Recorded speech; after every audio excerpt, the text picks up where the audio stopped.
You're tuning into Black and White Sports on YouTube. The no-holds-barred truth on sports. The main event starts. All right, Black and White Sports supporters. Well, I am alive. In fact, your boys had a couple of health scares in the last couple of days. But I am back. Make sure you subscribe. Make sure you're still subscribed. And my God, let's get to the propaganda from the WNBA Players Union. And we've got comments by way of Sophie Cunningham. We also got the Rebecca Lobo comments.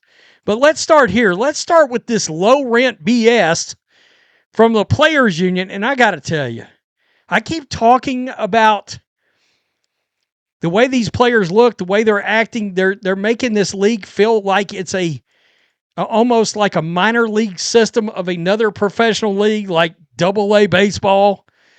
This kind of thing, in my opinion, makes the players look desperate. It looks like they're really trying to get something that has nothing to do with money. They're trying to make some kind of a power play statement. But the WNBA put this out. I know a lot of people's already covered this, but I at least wanted to have this up here going into the two other things I've got. For those, if you are asking, here's a petition. Please go sign our petition.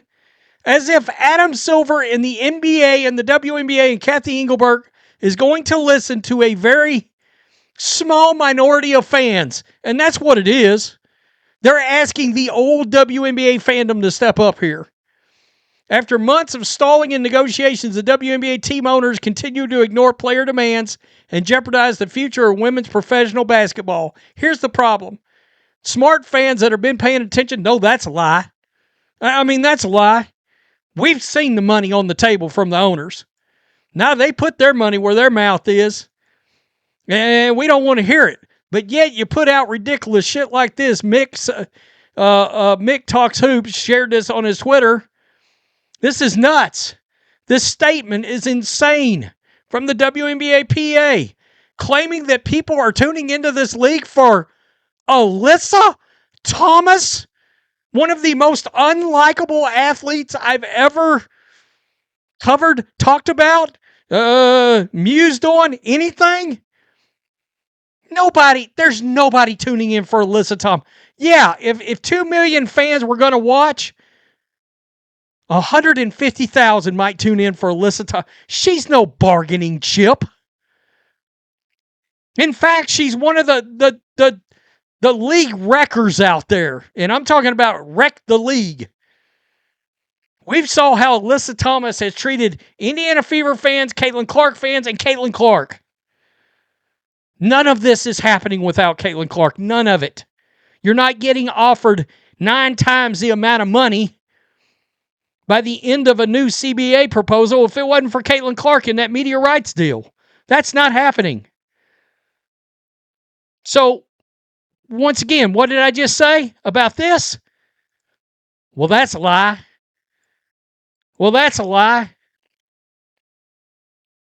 You put out these ridiculous things, and by the way, it just shows that the league still can't get past hating Caitlin Clark. It's crazy. This league is officially hemorrhaging support. Fans are like, no, we're getting the full scoop from people that are actually, and they're not sugarcoating it. They're not giving us the sports media version. They're not giving us the protect women's sports version. We're not giving you none of that. Because it's just athletes and numbers as far as I'm concerned. If the numbers don't match, if the numbers don't add up, I'm going to call BS. I mean, that's all there is to it. Sophie Cunningham, stance on the CBA negotiations, signal a red flag. Her comments sure as hell do. There's a chance that a potential lockout will become an option if spring arrives with no CBA in place. Sophie Cunningham seems to believe this is a likely outcome, which is conveyed during the January 15 episode of the Show Me Something podcast. Quote, our CBA is so dumb right now, that it's headed towards a lockout, Cunningham said. When her host, Wes Wilson, asked whether there had been any progress, no, honestly, nothing. We get weekly emails from the PA side, and it's just so dumb. That's great. You guys know I'm a huge Sophie Cunningham fan, but you're getting offered a lot of money. But that revenue sharing thing is not going to happen. And the NBA, Adam Silver and the NBA and those owners, by the way, they're trying to buy back that 16% that got sold off to people outside of the basketball world, either NBA or WNBA ownership. People that are paying attention realize what the numbers are. And they also realize that revenue sharing situation where you get 30% of the gross revenue, blah, blah, that is a pipe dream.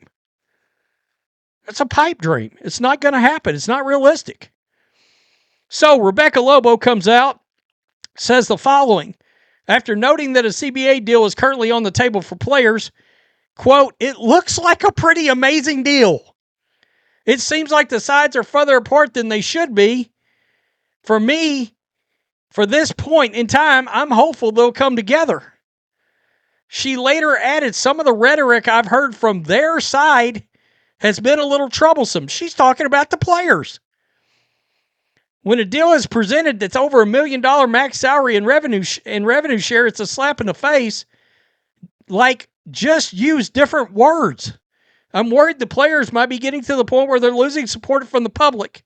And I think that's been a big part of it all along. It's over. They've lost the public. They've lost the public that's not blindly paying attention. If they're just blindly not paying attention, or they're supporting the players because there's alternative reasons why they're supporting players. There's agenda that's got nothing to do with they're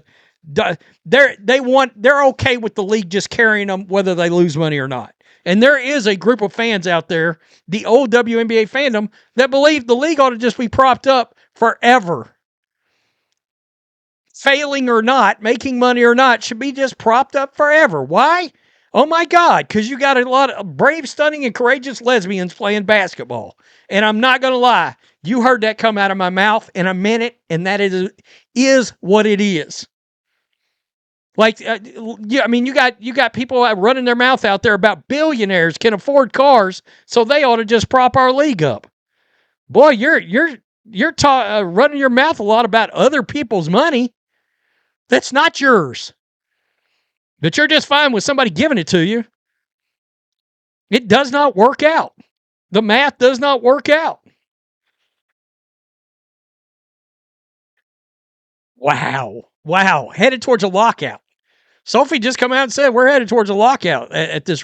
And it's a bullet into the league.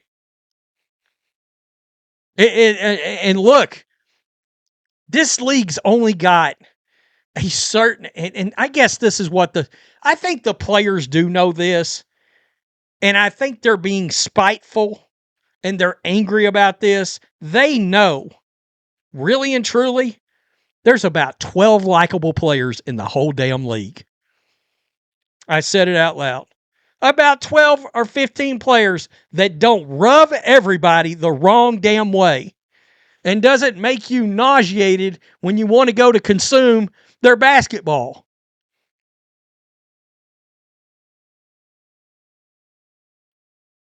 I'm just being real. And Sophie's one of the likable players.